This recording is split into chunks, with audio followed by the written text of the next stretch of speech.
Welcome back, horror family. It's bittersweet to say this, but you found us at the beginning of the final season of the 13 Nights of Halloween. I'm Jonathan. And I'm Tim. For a couple years now, we've been taking this journey with you through slashers, haunted houses, cult classics, cursed woods, the whole deal. But this season, we're putting a dark little bow on the series before shifting our attention full time to the Dread broadcast. And if we're going out, you know we're going out right. This year's theme is folk horror, films that tap into isolation, ritual, and old world fears that refuse to stay buried. From fields and forests to gods and demons, it's the genre that asks, what happens when tradition turns terrifying? Tonight, we're kicking it off with one of the most unsettling modern entries in the canon, A Dark Song, a 2016 Irish indie directed by Liam Gavin. And we're not going alone. Joining us tonight is David from Journey with a Cinephile, a friend of the show, a true student of the genre, and the perfect guide as we open the ritual circle. Yes, thank you so much. Yeah, glad to have you back with us, David. Yeah. Yeah. So, if you haven't seen it, A Dark Song is about a grieving mother, Sophia, who hires an occultist to lead her through a months long ritual meant to summon her guardian angel. It's long, grueling, and requires absolute dedication. And of course, once you open that door, something else might come through. A fun piece of trivia, Liam Gavin wrote the script in just 3 weeks, but it took years to get funding. When it finally did, he stuck closely to the real life ritual that inspired the story. This ritual is known as the Abramelin Operation, a ceremonial magic rite that dates back to the 15th century. Some magicians claim it can take 6 months to complete, which means yeah, you're basically locked away in isolation, breaking yourself down spiritually to call on higher beings. And that's where it fits so beautifully into the folk horror lineage. Isolation in a countryside manor, the clash between faith and the occult, the thin line between desperation and damnation. It's all here. This isn't just horror in the woods, it's horror in the soul. We've got grief, ritual, demons, angels, and David to help us sort it all out. So light your candles, draw your circles, and don't you dare step outside of the lines. This is a dark song. So this is the first episode of our 13 Nights of Halloween series. I have to come out now and tell you folk horror is not my jam. It is not Mm. my favorite. I respect many of the titles. I enjoy fewer of the titles. So this is a weird one. It is a weird one for us to kind of do the last 13 Nights of Halloween on, but this was voted on Instagram by our faithful 7 people, and this is what they chose. So this is what we're doing. Uh, so we'll kick it off. The story of this film, I'll break it down, and then you guys can tear it apart and dive into what you like or don't like about it. But a dark song unfolds in rural Wales, where Sophia Howard, she's grief stricken over the death of her young son. He was, we gradually learn, kidnapped and murdered by teenagers performing a black magic ritual. She hires Joseph Solomon, a reclusive occultist, to guide her through the demanding Book of Abramelin style ritual. Their goal is to summon her guardian angel who can either grant a reunion or, she hopes, vengeance. The ritual requires months of isolation, intense purification, both physically, mentally, and spiritually, and strict adherence to rules. Once begun, they cannot leave the house without dire consequences. Mm-hmm. Over time, Sophia's hidden motives, that she is not just desiring to speak to her son again, but actually wanting to ask for revenge on the kids who did this, those motives surface, threatening the ritual and their lives. Eventually, the supernatural starts to happen. Demons, angels, physical pain, possession, adjacent stuff. And we end up with an ending that I did not see coming, in all honesty. Right. So that's the breakdown of the story. Guys, what did we think here? Jump in on this. Go ahead, David. You're our guest. Um, yeah, I mean, I guess the biggest thing for me that this one's kind of interesting that it is technically folk horror because I mean, there are elements, of course, of like Christianity and almost like the darker take of doing some of those type of things. But what I think I love the most about this is a movie that normally when you have a ritual, it's usually kind of pretty easy and we see how it like just affects everybody. I love that this one's so grueling and you don't know if it's even working for most of this movie because I mean, there's a good stretch where it could literally just be oh no, because like Joseph is like, oh, I cut myself because you lied to me. And then they just kind of keep going about everything. And she starts getting more and more frustrated. Where I love that kind of roller coaster of emotions she goes through, where she's like, believes him that things are starting to work. But then because something major doesn't happen, then she starts to kind of fall back in that I don't believe things are happening here. So just seeing a ritual be so difficult to do is kind of different take on that type of like premise. Right on, man. For me, man, just like the strict get dedication that's required to get Hmm. through this, and then the steps taken to course correct Mm. once she finally comes clean about her true intentions. Yeah. And wow, man, it's pretty out there. Yep. And for a guy who is a recluse and who, I guess, from what he said, wants to just be invisible, to Hmm. disappear from Mhm. everything, you know, Relatable. yeah, right. And just his pursuit of knowledge and like he's like, oh, well, I've done it 3 times. It worked twice, but it didn't one time because they weren't pure Hmm. with what they were doing.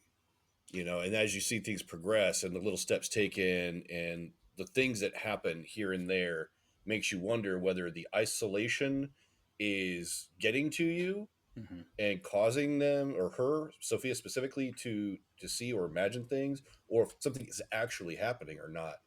It's so hard to tell in certain parts, man. And I love that you just don't know for sure, and things really start Yeah. to kick in at the end. Man, it was pretty cool. Yeah, as far as the story goes, this is one of the most original Hmm. stories that I've ever seen, especially in the genre. The way I think ultimately it's to its detriment that the story takes most of its time talking about the ritual first, Hmm. and like the characters almost take backseat to it. And then like the characters are good. I like the characters here, but I've never seen a movie spend 1 hour and 40 minutes on a ritual basically. Right. Like it is like David said at the beginning, it is not, hey, let's draw these lines, chant holding hands, and then we summon the demon. It is like this takes Hmm. 6 months, and it sucks every bit of it, so it better be worth it. I think that is wholly original, and I've never seen anything like it. So do we have, are we ready to jump in on the scores, or is that Sure.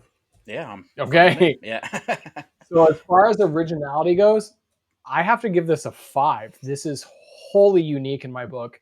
I have never seen anything like it. I can't think of anything off the top of my head that is anything like this movie. It is very different. For me, I was almost at that point, but I mean, I've seen other stuff where there's occultist action and ritual Hmm. stuff, maybe just not to this extent, but still the depth of it and all the preparation leading up to the end result. Man, it sat pretty heavy for me, and so I feel like this is very very worthy of a four, almost five. Yeah, I was kind of faltering like you were actually, Jonathan, where I was like, I don't know if I wanted to go a 4 because it is very repetitive, even though we kind of see different parts of the ritual because there is so much that goes into it. I end up kind of falling in the middle. So I end up giving, the round up to the 5 for it just because of it being so different and just how, like, just seeing how grueling it is on them that I still kind of gave it credit for giving it that 5. Right on. Okay. Awesome. All right, so then we can dive into the characters a Hmm. little bit. We only have two in Hmm. this movie. We have a realtor at the beginning who really doesn't matter at all. The unmentioned son, or the frequently mentioned son, but never really seen outside of Hmm. dreams. But really, we just have the two main characters. So our Wasn't there a characters are sister? Sophia Howard. What? Wasn't there a sister towards the beginning? Oh yeah, you're right. You're right. There was. Hmm. But we have Sophia, who is her sister, but she begins as this purpose filled mother determined to contact her son, so we're told. Hmm. Uh, but her arc is kind of just about obsession, Hmm. doubt. She hides her real motives throughout. I wish we got more of her suffering a little bit, but it's also, you could also take she's a bitter Yeah. person now because of what happened, and that is in itself a form of suffering. So her ultimate arc, spoilers here, the movie's been out for 9 years, so um the spoiler here is what caught me by surprise is at the end, after this quest for vengeance, really, the gift she wants from her guardian angel is the ability to Hmm. forgive the kids that did this. And that caught me totally by surprise. Oh yeah. Yeah. Right. I I was a little bit like, again, it's something that makes this movie extremely unique to me. I think it's a very powerful that story that she goes to the depths, literally to the demons Hmm. pulling her into the basement at the end. And she comes out of all of this going, I want to forgive these kids. And at the beginning of the movie, she is adamant that she doesn't do forgiveness. Right. So I love this for her. I love this element of the story. It's one of those few movies that's like, it feels terrible the entire time you're watching it. Like, it's not a comfortable watch at all. But then the ending is actually like, oh, it's kind of a happy ending. I don't know that I Yeah. want to do this ride again, but it was a happy ending. Okay. So yeah, man, it that was like the biggest surprise, Hmm. especially when they're going through the ritual and he's asking and Joseph's like, hey, how are you, forgiveness being part of the ritual, and her being Yeah. so adamant and forceful about not doing anything like that. But man, Joseph himself though, like his sense of dedication and not wanting to break the ceremony with her doubts and like, her wanting to leave and him stressing so hard, we Hmm. cannot stop this, otherwise you'll damn us both. And Joseph himself losing out in the end, dying from his wound because of her not being forthright about what she Yeah. truly wanted. Man, I felt so bad for him. Yeah, he was kind of a dick, although it was partly out of necessity. um, Although a bit of a creeper with the part where he makes her, undress so he can Yeah. jerk it. But Yeah. let's talk about that, uh, because that is a huge scene in the film. Hmm. But it is also yeah. a sign of his devotion to the ritual, because he kind of says, he doesn't explain it super well, but basically, like, he had become attracted to her through their time together, and his thoughts were no longer pure. He could not continue the Uh-huh. ritual. Is he basically explains that to her? It doesn't justify what he does, no, Yeah. but he explains that, like, for the sake of the ritual, he had to purify himself and go through that in order to continue, because his thoughts were no longer pure, and so he had to act on them. And I don't know that that is necessarily the way to go about doing it, but he's the occultist, not me. So that is, like, I think that is a very, while it's horrible, there's also so many layers in that scene itself, that it's not just exploitation. There's also his devotion to getting the ritual correct, as well as him exploiting her in the process. It also just opens up so many layers of how much has he lied to her about, that, like, you got to do this and she doesn't need to. Right. So I'm glad you brought up that scene. There's so much to it. Yeah, I didn't even think about that extra layer to it. And that, because like when you're just kind of watching it as it's happening, it clearly is him exploiting like the power dynamic because he knows the ritual. So like he makes you think that that has to happen because that's like the next step. But that is actually kind of interesting that, yeah, he needed to purify himself again because up to that point they started to get close where they were like getting along. They were having like laughing with each other and everything. Like that's, yeah, that adds something that I didn't even consider there. Yeah, it's messed up too because like even in the beginning, he's talking about how she needed to be pure, Hmm. and it was talking about all this different stuff and being sexually pure, and then you get to this part, Yeah. and she assumes that sex is required as part of the ritual, and he's like, "I'm just a man," blah blah blah blah blah, and she gets so pissed off when she's willing to. It seems like she was ready, willing to have sex because of it, and only to find out that they're actually not going to have sex. He's just going to jerk it, and Hmm. then she gets pissed off about it, and I think maybe there was some sense of feeling that she was having maybe Oh. to him in some kind of weird god, what's the term for it, when like you have feelings for your captor. Oh, like Stockholm syndrome. Yeah, kind of like a Stockholm syndrome kind of thing Yeah. almost. But then it's like she was ready for this, and it gets bitter when it's just him jerking it, and he's like, why are he's like, the hell with you, I'm giving you what you want, Yeah. Right. sacrifice need to be made. It's kind of a weird dynamic, and it's so skewed back and forth on either side. But Hmm. man, that scene, I was just like, what the hell, dude, like holy shit. When he But tells her to put makeup on, so brush your hair, so put rude. makeup Like on, put she on your is not an t-shirt. unattractive woman. No. She Not is not right. an unattractive woman.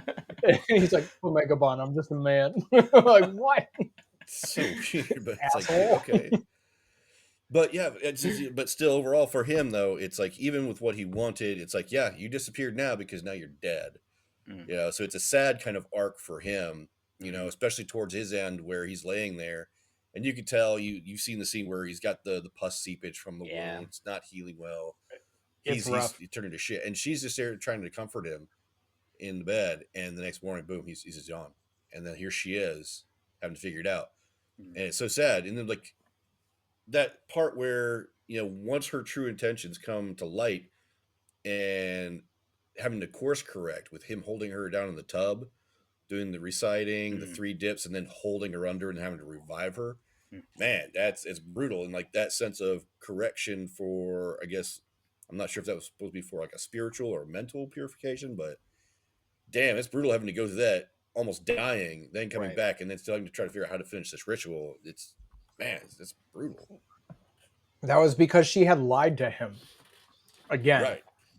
I think that was she Yeah. had lied about her real motive, and so he had to cleanse her by like killing her and bringing her back to life. That scene was jarring. Yeah, because what he That says there that she like touches the cosmos or whatever because of having died. So like it's almost like entering heaven and then being pulled back from it, or like whatever the like spiritual thing behind that is. So that's, yeah, it's quite yeah, interesting to actually to kind of think about a way to purify somebody would be, you know, letting them get that close to actual death and then reviving them. Right. And it's a then true fresh start. Yeah. right. But then, man, like towards that Yeah. end, though, once he's dead and she kind of breaks that circle and feel that sense of Mhm. damnation and being pulled in that basement, like she's being pulled into hell, and then Yeah. seeing how terrible it would be for her to damn those other kids, and realizing like, okay, this isn't the Yeah. best path. This isn't the best way to go about this. Man, there's Dude, I it's a didn't dark even way to go, but realize. what? Oh, did he freeze? Looks like he did at the moment. That was like a really weird, perfect moment to freeze. Like, oh my god. Oh man. Oh. Oh boy, what happened to him? Oh, Oh, am there I he back is. now? Yep. Yeah, Okay. it's like you froze at I such a didn't perfect even moment. realize. I didn't even realize until you just said it that. Oh. Oh, he swiped the tablet. He swiped the tablet. You swiped the tablet, didn't you? No, that No. was my internet must be cutting out. Sorry, guys. Um, for the third time, I didn't even realize until you said it that it was her going to hell and seeing what those kids would go Mhm. through that made her realize she didn't want revenge. And you just said that, and I was like, oh yeah, Yeah. okay. That makes sense. That makes sense. So yes, there's a sense of it's dark, but it's there's a you got to applaud her for that sense of growth, Yeah. even though how she went about growing in that way. Just damn. Ugh, I brutal. also do feel bad for Joseph when they're talking about what they would get for like seeing the guardian angel and him saying how he just wants to disappear. Like that actually does a lot Mm, to humanize him for me because like I'm just like reflecting. I'm like, man, like if you've done this ritual 3 times and only succeeded once, just the amount of gruelingness that would go into actually like putting your body through that and then hearing him say like I just want to disappear so nobody can see me and I can just live my life like we had said, like a yeah, hermit. Like that was made me go, man, like this leave guy me has alone. some stuff that he's like gone through that he would feel that way. Well, yeah, after many failed attempts, after Right. everything he knows and everything he's seen, been like, I don't want to have to go through any of this again. Like, okay, understandable, dude. Right. Understandable. So it does make me question. He succeeded once. So what did he ask for that time? Mm. Oh, yeah. I did wonder that, but I kind of lost that Yeah. thought last night. So what did was the first time just kind of his like, let's see if this works, and he asked Um, for something ridiculous. like something stupid, yeah. Yeah. Yeah, like it'd be. This is one note that I have later. Like this movie is devoid of humor, really. But Hmm. like if we saw him driving like a super expensive car at the beginning, and then it'd be like, oh yeah, that's just a hint that like he asked for that, Right. something stupid. But as far as character arcs go, I have to give this a 4. I think both of them have really great and compelling character arcs. I I think too much of the story is focused on the ritual and Hmm. it eventually detracts from some of their story. But there's enough there that I can easily say that their arc is great. But too much of the ritual keeps it from being a 5. That's a fair assessment. I am also setting it a 4 on that. Yep, that's kind of what I had as well. Just because of it flirts with I think if they would have done a little bit more with Joseph with his character arcs, I mean, if it was going to be just Sophia's, I probably would have went 5, just because we do kind of see that complete character transformation from where she is in the beginning to what she does at the end. But because he's kind of more there as like a facilitator, we get a little bit of the human emotion, so I can't go lower. So that's where it kind of gets me onto that 4. Okay. So on to the next one, which is the music and sound design. So this is slightly different for this film. Well, I say that for every film. The score, the score is by Ray Harmon, but it's super spare. He focuses kind of on atmosphere Hmm. and lots of silence, kind of leaning into the ambient sound of this isolated house. The external noises, such as birds and dogs, play as much a part in setting the story as physically seeing things does. Hmm. So the sound design is a major role. From the noises, we hear kind of haunted house sounds that build throughout the Hmm. movie. But and then like the major sound design is hearing her son's voice and the chilling moment of a demon basically saying like I'm just possessing the voice, I'm not Yeah. actually your son, is kind of one of the more unsettling moments of the Hmm. film. But it's all the sound design, but it's super restrained. This movie is super restrained when it comes to sound design. You got to love how the things that you can hear but not see are as terrifying as the things Hmm. that you can see. And I love how they really played on that. And despite how sparse it is, just hearing those odd little sounds, the walking shadows, Hmm. the this and that, that makes you wonder what was just there looking around. I think they really use that to great effect. It's kind of hard to really not appreciate that. Normally with any kind of movie, I appreciate a good soundtrack, but this isn't one of those things where you need anything like that. Right. Yeah, because I do appreciate when they're doing more like the montage and a little bit of the rituals, how you'll kind of get just like that like steady drum, and you'll have a little bit of music that'll kind of go along with it just to kind of help build it there. And I mean, another one with the sound design that's also, because I mean, you guys both brought up great ones, because I was thinking of the one with the demon say how he's like, yeah, I'm just using your son's voice. Like that sent just a chill down my spine. I also really like the one when they're kind of early on and she hears like the like knocking underneath the floor, and he's like, oh yeah, no, that's like, we need to finish this circle now, like they're trying to come up through the floor. And she's like, is that what that is? And then it like gets even louder. Is just like makes me like sit up to be like, no, no, start doing the ritual again. Like what like stop wasting time right now. Yeah, it makes you think all hell's about to break loose if they Right. don't get this done. Yeah, Right. she's just like, oh, what? No, definitely great points. I don't have much more to say for music and sound design except it's used really well in this film. It is. I'm a 4 on this one as well, and more for sound design than music. The music itself, it almost is the strings. I almost feel like I've heard them before in similar films. But the sound design and the way it is incorporated directly into the story and the progression of the plot is, I think, unique. So that's why I give it a great 4. Right on. For me, I'm at a 3. Okay. I came in with a 5 just because of how well they could scare me with building that atmosphere, and then hearing the like voices and how that's even more terrifying, I think, than some of the stuff when we're actually seeing like the hell and all the demons and whatnot. So yeah, I have to give it credit for that. I have to say I was disappointed by Hell and the Demons. So Yeah. we'll get It's so quick. Yeah. Well, and I was like, is this like a cannibal tribe that's living in the basements of Wales? Like it wasn't connecting with me. We'll get So into that later. I have a theory Yeah. about that, though. Okay. Mm. Go. Or you Okay, want to so wait?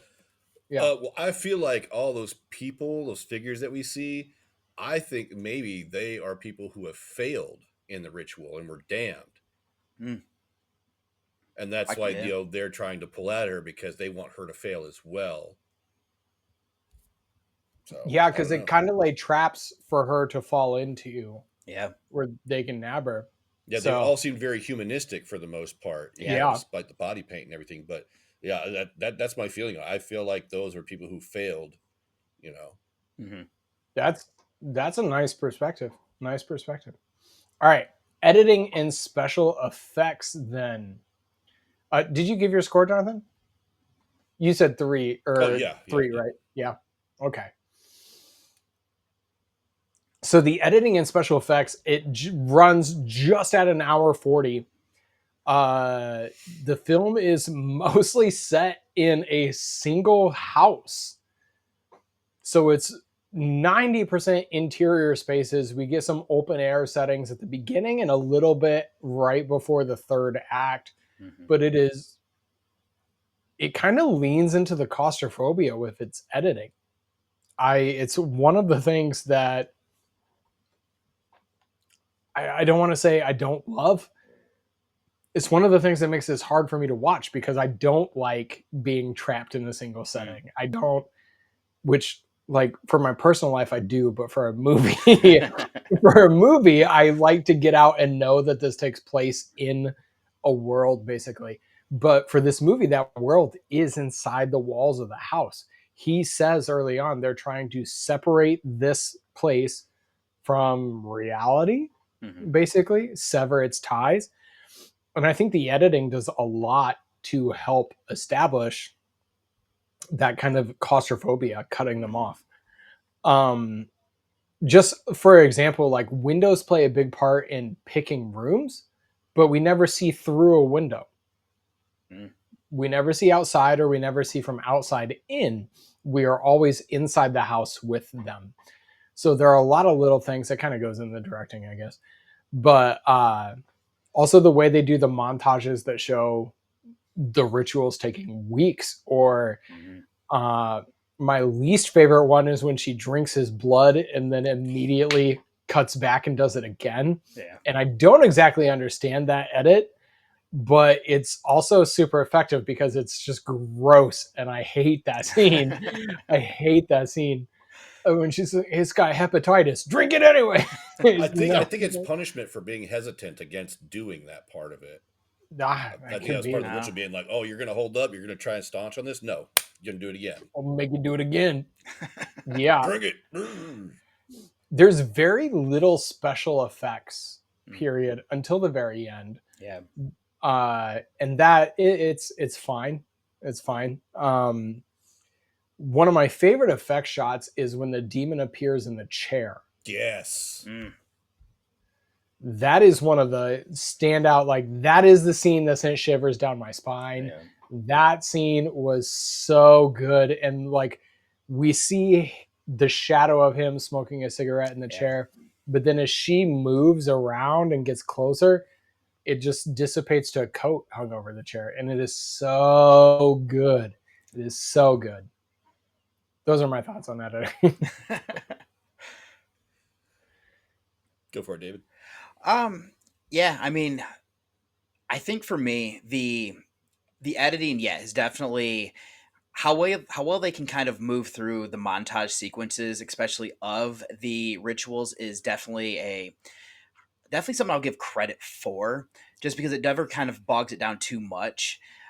The only thing I kind of really had, like, I know earlier on too, for the special effects, there is a scene where he cuts himself. I thought that was very well done, where you see the knife actually get pulled out and then like the Oh, blood starts seeping out, where it made me kind of cringe on myself, because I'm not a big fan of seeing like realistic gore like that. But I mean, and we kind of already had alluded to it. I didn't necessarily love the look of the demons. I don't really have anything necessarily against them. It's for me, I just think I wanted a little bit more there. And I mean, the first time I watched this, I did not love the look of the guardian angel. It has grown on me the second time around, where I kind of look at it as something from like the movie Dogma, where they have to kind of come to you in ways where you can handle it. And that's kind of how I interpret Oh, it this time. So I can yeah. kind of work around the CGI or like the effects of that not looking wonderful. Because the first time I was like, wait, what? This is what we built to? Yes. The voice effect, the voice effect Yes. though was excellent. I Yes, really absolutely. like we have no idea what that angel said, Yeah. but we saw its mouth moving and the house just vibrating with its Mhm. words. I thought that was an excellent choice. But yeah, I agree with you on that angel reveal. heck yeah. Yeah, I can't really say much else in regards to special effects. I mean, you guys pretty much covered most of it there. But I agree with you, man. Watching her having to pull that Mm. chef knife out of his side, though, Oh, yeah. God, that got me more than anything. Yeah. Like you don't like, even when she gets her finger cut off in the basement, you don't really see much of that. You Right. just see the Yeah. blood effect of everything Mhm. pouring and her having been bashed in the head and drug around. It Yeah, there's not really much to say other about the effects. Although I can't really say. Well, I would say it's an effect, but like when you see that first gold petal kind of like Mm. drop through the air and she Those are sees it, nice. it's like, oh my gosh. Yep. And then you see it like later on when they complete part of the ritual, and then just more of them come Oh, showering yeah. down in the circle itself. Nowhere else but like in the circle, and then you see kind of broad into the room itself. It Mhm. seems like in the next shot where they go from one side, from like her right side over to her left side Yep. with a wider angle on Yeah. that. So that was kind of cool. And we get the ash too. So we have the gold and the ash kind of signaling the heaven and hell, I guess. Mhm. Uh Man, there was something you said that I wanted to. Oh well, it'll come to me later. It'll come to me later.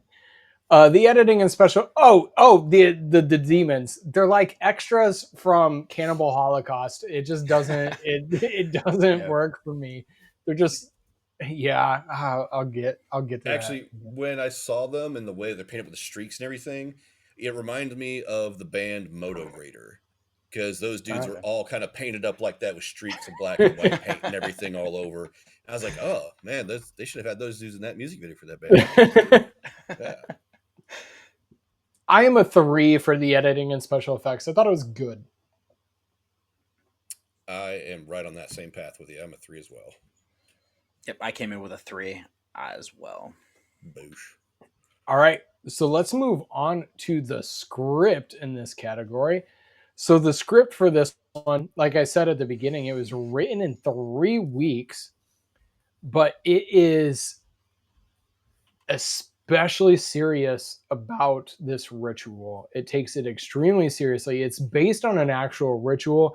I don't know how much of what we see on screen is that ritual. Mm. Um, but some of like it is extremely well researched.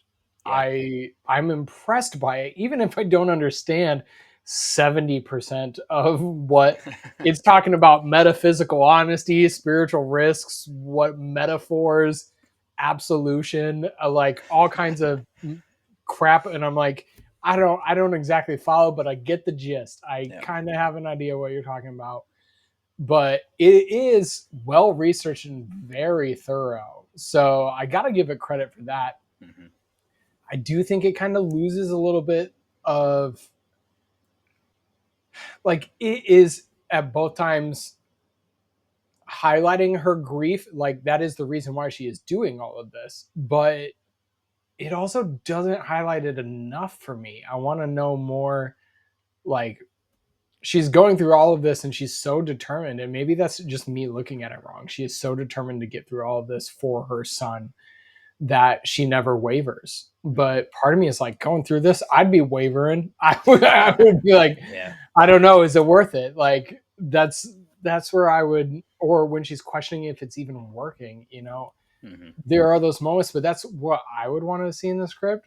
I think the script does a really good job of setting her up with her determination, setting up this ritual to feel very real, like uncomfortably real at points. So I'm impressed with the script. If anything, my biggest gripe would be the ending is very sudden Hmm. in how she comes to ask for forgiveness instead. I think that is very abrupt. But outside of that, I think it does an excellent job. Yeah, I mean, I agree with pretty much everything you're saying there. Is that first and foremost, I mean, just the care and the like that goes into the ritual portion of it and just how realistic that looks. And I mean, he tells you how grueling it's going to be, and then we see how grueling it's going to be. And him torturing her, whether it's like pouring water on her while she's doing this type of stuff, or where she's crying and like screaming about like needing to go to sleep. And he's like, no, you have to stay awake. Like just the care that was put into including all of that, that's probably the biggest thing that I end up giving it credit for. But I do agree with you that I do think it kind of is abrupt in how it ends. And I think that's where they kind of want the viewer to kind of take everything you just saw her go through. That's why. But I do think there could be a little bit more there outside of just her seeing all this and then leaving. Yeah.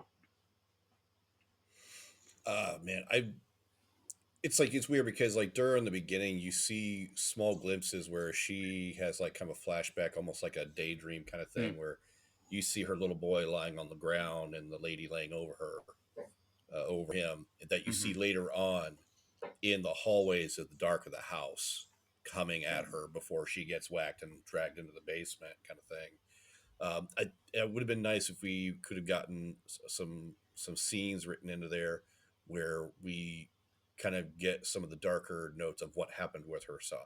Hmm. I would have liked to have seen a little bit of that to give more weight at the beginning of the film. Maybe it's not necessary, but I think that would have done something more for it. Yeah. Because we never really get an idea of how much time has passed, do we? Has she said?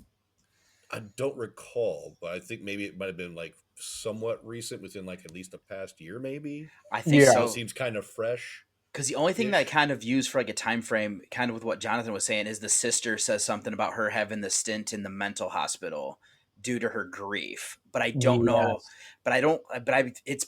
I feel like it's literally been between like 6 months and a year since Yeah. everything's kind of went down, and she got like. It almost seems like she just got out of the hospital and then jumped right into doing this ritual almost. Which then questions, is this all in her head? So That. the Well, that's movie another doesn't lean thing. into that at all, but she just left the mental hospital and then locked herself in a house for 6 months. Is Well, it makes you anything wonder she saw real? too, because like what after Joseph dies in the bed, she goes back to try and see about finishing the ritual, and everything in the Hmm. books is all scribbled out. Yeah. Everything's been blacked out. Everything. It's like I don't think he would have really had the time to do that since they were in process through all that up until he died. So it makes you think: was it in her head, or is she just Yeah. tripping balls, or is this part of the ritual being like, no, we're cutting you off, we're gonna damn you, we're gonna drag you out? Yeah. It could also be where her like while he's like dying, did she go off and like color over all of this stuff in black and like then go back in and like lay down with him? Like, is this something she did in like a psychosis that she doesn't remember doing, Ooh. which could kind of play into is this all mental illness? Oh, see, I thought I saw that scene and I thought he did it. That Oh, like he did it kind of as revenge because he is oh, dying yeah. in this for her, and he's like, "Well, fuck you." Could be that, He's yeah. Figure trapping it her out now. inside. Yeah. So there's a lot of different layers to that one scene of her finding scribbled out. What could that mean? Yeah. So for me, man, this is weird. Kicking off a genre I don't a subgenre I don't necessarily love, but this movie it's got high praise from me, Mm, honestly. Um, I think the script is a 4. It is extremely attention to detailed. It is yeah. extremely well researched. There are the things that we need answered get answered. The things that we speculate about here aren't essential Mhm. to understanding the story. And I like that there are those layers. We understand who these characters are, where they're going, we understand why they're doing this. But there's those little bits of mystery left throughout the script that we can pick apart later and talk about. And that to me, like, that's a great script. Really well done job. There we go. That's my words.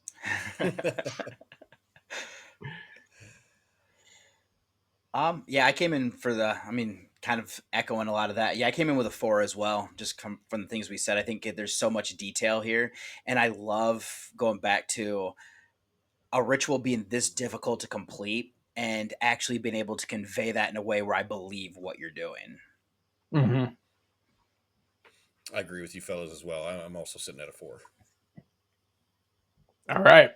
On to the acting. So again, we only really had 2 characters. So then we really only have 2 actors.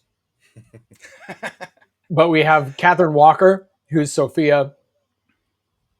She's so good. She is so I can't complain. Steve Oram is Joseph, but I can't complain about either one of them. I fully believe that he's a piece of shit. I fully believe that she is just like deeply committed to executing this to speak to her son. You know, Yeah. I there's not a moment that I think is underperformed. When she's drinking his blood, I'm about to throw up because Yeah. she sells that.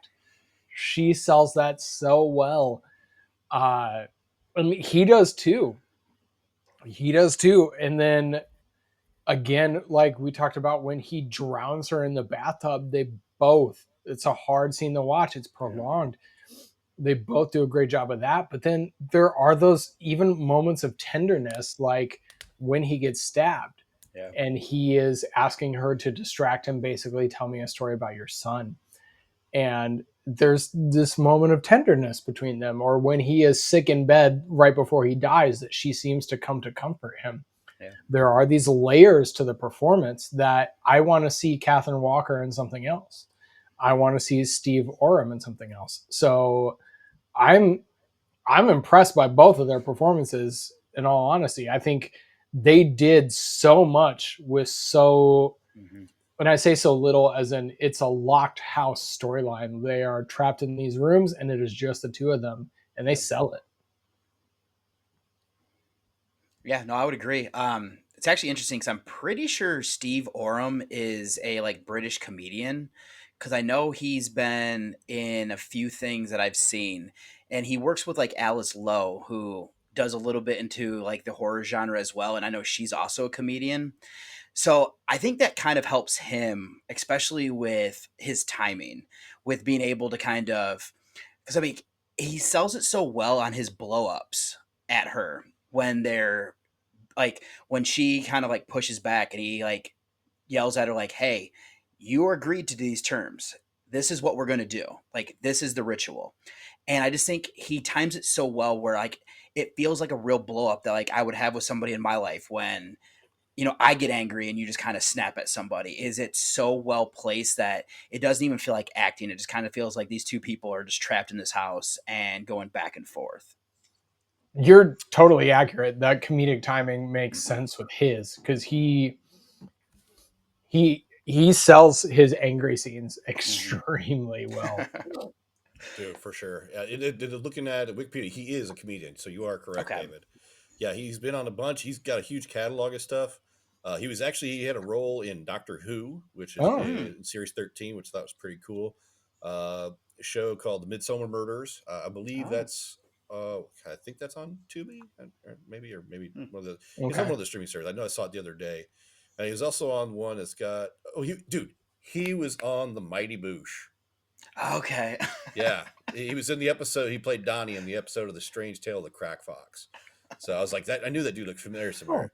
And it looks like he was on another show called Titty Bang Bang. Okay. So definitely must have been a comedy show for sure with a title like that. Um, but yeah, he definitely knows how to Hmm. do a blow up on the temper, especially with how strict they have to be with it and how Yeah. intense he is in those moments. Yeah, he definitely kicked ass in those.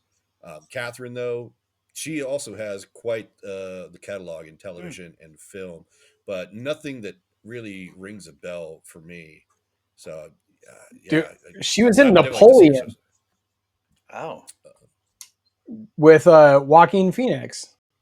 See, I Hmm. haven't seen that one. I didn't watch that. I haven't I'll seen it probably either, check that but out it's a though. Ridley Scott movie. I know So I of mean, it, yeah, that's but a she pretty was big deal. Marie Antoinette. Oh. Yeah, Oh shit. Okay. I mean, and pretty big deal is not in. She was a side character. She was Marie Antoinette, which is Right. pretty significant. Yeah. So, yeah, and like you said, she does have a pretty well stacked TV credentials. Mhm. Lots of British stuff, obviously. But yeah, I was thoroughly impressed with both of their performances Mhm. here. I struggle to give it a 5, but I don't know what else it is, because this movie would be infinitely worse if they were less than a Yeah. 5. So they sell it. I think I'm a 5 on this acting. I think they are incredible. Yeah, that's where I was coming in too, just because it's a two-person thing and neither one of them have anything that I can kind of hold against it. And I mean, everybody else is they have their job to do and it's so limited that it kind of works to kind of push them to where they are. So yeah, I'm with you a 5. And yeah, we got to hit the trifecta on that one. I'm a 5 as well. I mean, from the beginning where they're getting to know each other, it's so tense, so Hmm. demanding, and then it gets so dark, but then it gets so lighthearted. Yeah. Like especially like, even the part where they're sitting there on the couch and talk about nightmares, and his worst nightmare is the one where he owns a fucking scooter. It's like, dude, it's so ridiculous, but it's so good. And just you get those moments of brief humanistic Hmm. tendencies, and then it just all goes back to dark again, back and forth, and the way they played off each other in that was fantastic. Yeah. Absolutely. So that's all three of our scores, correct? Yeah. All Mm-hmm. right. So direction. I have to double check because so many times I think we've done it and I move on and one of you hasn't said your score. But all right, the direction, Liam Gavin. This was his first film from what I could find, Mm. but I don't know if that was first. I mean, simple IMDb check would tell me, but first film written and directed for sure. I think it was his first directed film as well. But he does an excellent job of building atmosphere. I Hmm. can't think of many real. There's maybe 2 jump scares in the film. There's Yeah. not. It is not jump scare heavy, and it doesn't even emphasize those jump scares. They're not accompanied with like clashing cymbals. It is just like, oh, uh, he leans into the lighting. He leans Yeah. into shadows, keeping the interior of the house very natural and eerie. big on that isolation, does an excellent job with the isolation. But it is definitely more of a psychological movie. So from the body violation stuff going on to the supernatural stuff going on, but he balances it really well. It's just like so well, it's just uncomfortable nearly the entire time. It is an uncomfortable hour and 40 minutes Yeah. of movie. There's always the constant threat of something going horribly wrong. Mhm. And it is also just very visually appealing throughout most of the film. The house, the shots, the lighting, it all looks really good. I Mhm. would not have guessed that this was a first time director's film. Not at all. I think he really knocked it out of the park with this one. Um, he made me want to look up his other films based on how he directed this one because I think he did an excellent job. Nice wide establishing shots. Not, I don't know about. I don't like close-ups all that much, but he did direct an episode. So he did shorts before this, but this was his first film, and then he did direct an episode of The Haunting of Bly Manor. Oh, So the sequel to Hill House that yeah. most people think is inferior. He actually did 2 episodes of that. Sorry, but that was the last thing he did 5 years ago. Huh. It's kind of Yeah. interesting. I mean, this would translate well to something like The Haunting of Bly Manor, just because that's obviously like a haunted house type thing. And this isn't a haunted house, but I mean, it becomes a haunted house because of Yeah. everything they're doing. So that's a very logical kind of. It's kind of crazy he hasn't done much outside of that though, because I do think he directs this very well, especially for your first feature, to be able Mhm. to kind of capture that and to drive that tension that you need for something like this. Right on. So I can't really say too much. You guys have already spoken a lot on the direction, but I will say throughout the film, though, I do like how you've got the primary focus on Sophia, Hmm. and you get a lot of those scenes where you see Joseph in the background in juxtaposition Yeah. as that overseer, as the Hmm. guide, making sure that everything's on track, and then just always seeing her in focus for the most part, and the tension and everything that she goes through, while he's just kind of just strolling around, doing whatever, kicking back half the time, Yeah. just making sure that she does her part Hmm. of everything needs to be done. So I had a good appreciation for that. And I do like going with that too, is that you bring up a very good point there because like early on when they're kind of getting into the groove of everything, he is kind of just standing over and watching her, and it's kind of interesting when his wound gets infected how you see Mm. her still doing the ritual, and he's sitting in the other room with his like the headband thing is not tied anymore, and he's just sitting there sweating and just looking so just hurt and disheveled, that Looking that's such rough. a good juxtaposition that like the ritual's falling apart because he's falling apart. Yeah. Well, yeah, you see that medicine bottle because he starts taking the pills and everything, Right. painkillers, I'm assuming. And then you get down and we're seeing the bottles on the side with that one last pill, and you see him where he takes off the bandage and you see he's got the pus running. It's like, Yeah. okay, this is coming. It alludes to Right. that this is not going to end well for him. And it's like, okay, gotcha. That pus is so gross. I hate that scene. I hate that scene. So when it comes to direction, I am at a 4 on this. I'm genuinely saddened that the director hasn't done more. This is Right. his only film. 2 episodes of Bly Manor and some shorts. That is it. I wish he had something else. And this was 2016. Bly Manor was 2020, and it's nothing since. Oh, geez, So yeah. yeah. Wow. Oh, yeah, that's where I came in too. Actually, I have a direction at a 4. I'm sitting at a 3. All right. So then on to the it factor. So the it factor, Dark Song received mostly positive critical reception, high on Rotten Tomatoes, but the box office was super limited. It Mm. only drew in about 23,000 on its theatrical release. Jeez. So my roof cost more than that, but it has found more success in streaming and the festival circuit. It did pretty Hmm. well. but it is often praised for avoiding typical tropes. Like Hmm. there's not a lot of gore, there's very few jump scares, and it relies on that occult storytelling and the emotional depth. So there's a lot here for people who actually see it. And most of the buzz I've seen around this movie is that it is kind of worth the hype, Yeah. is what I've heard. Um, but this is one that I had never heard of until I was researching folk horror movies for this. So this was one that like it flew under the radar. I mean, I do kind of pay attention to IFC movies because usually they're Yeah. pretty decent indie films. But this was kind of flew under the radar for me.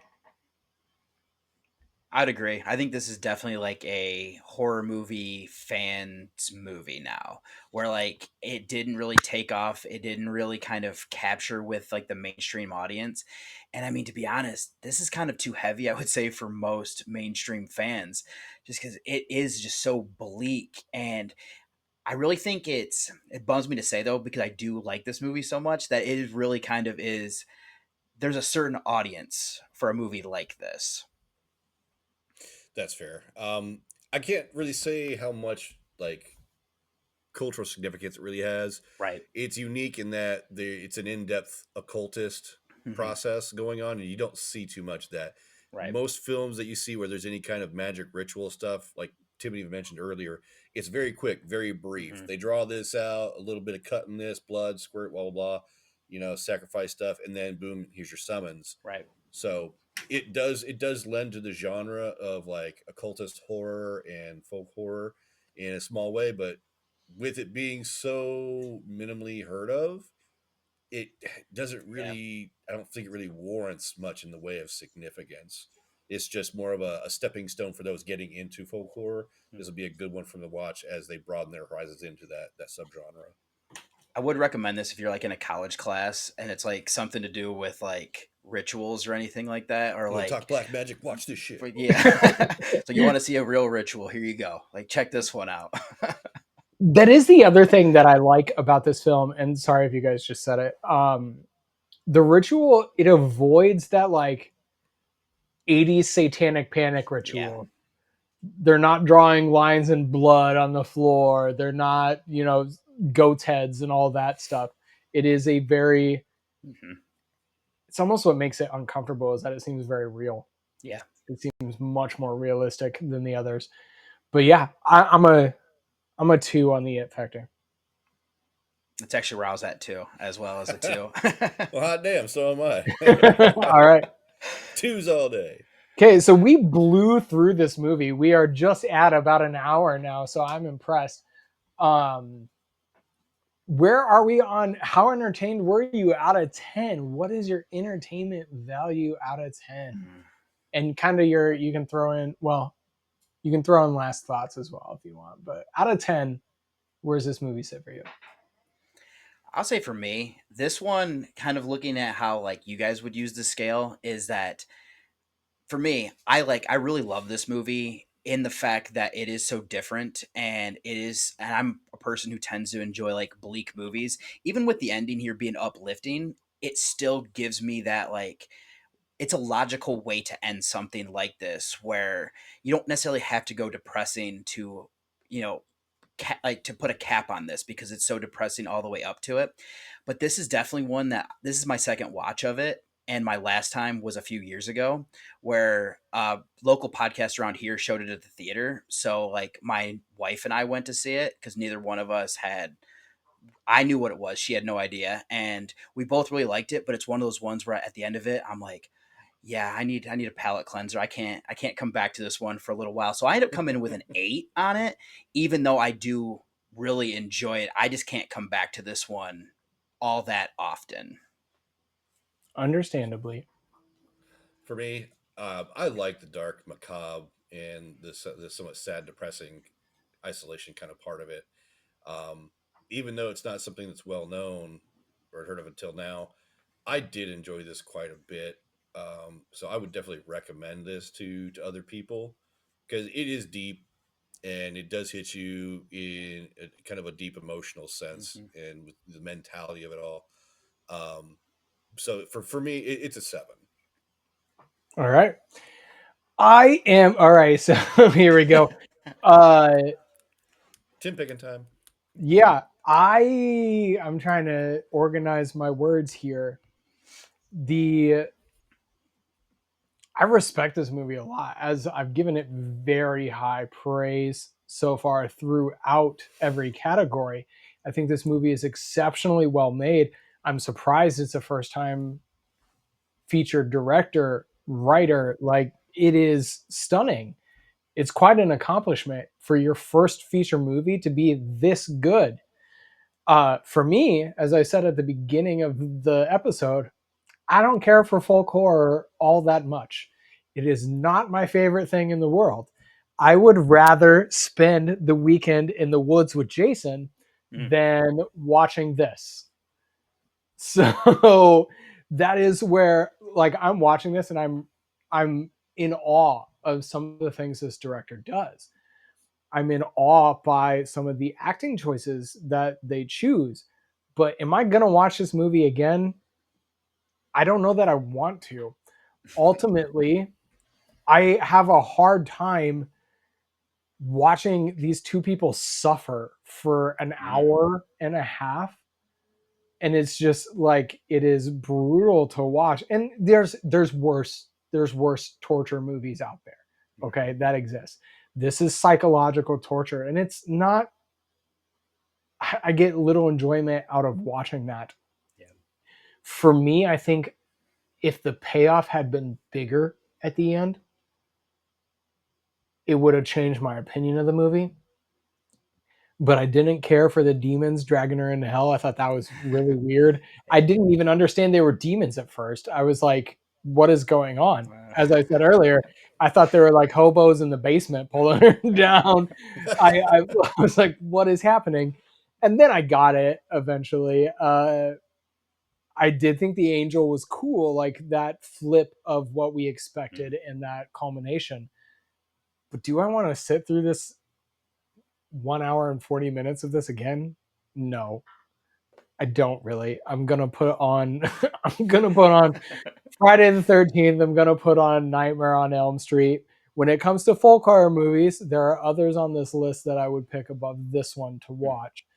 Uh, but I was impressed by it. So ultimately, my how entertained was I?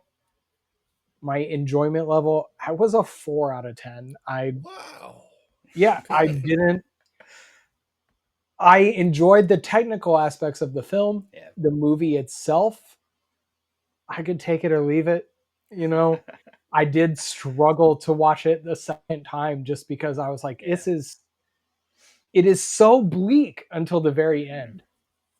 It is so bleak until the very end. I wish, even if there was humor in it, that would have been nice. Just little touches of humor would have helped.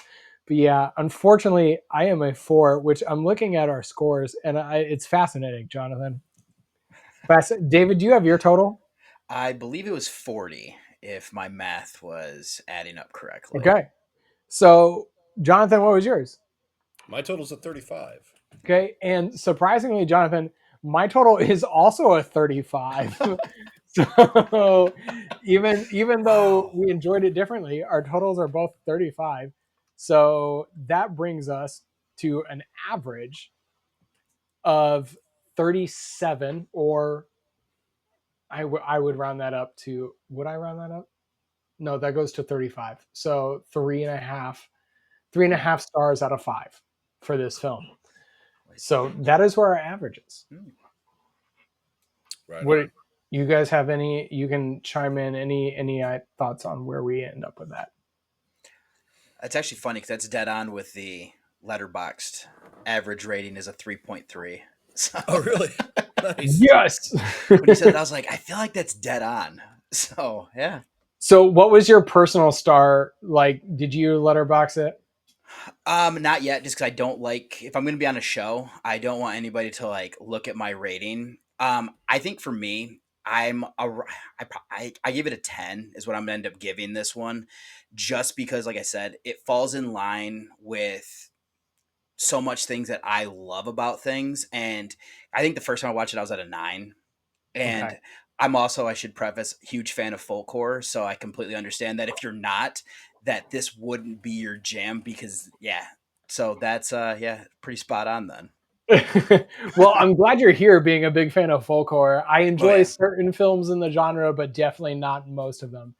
It is strangely enough, my wife enjoys this genre Okay. far more than I do. But yeah, so with that said, Jonathan, are you ready to read us out? Yeah, let's get kicking on that. So, You might have to refresh the page, but no, we're good. Technology, thank you.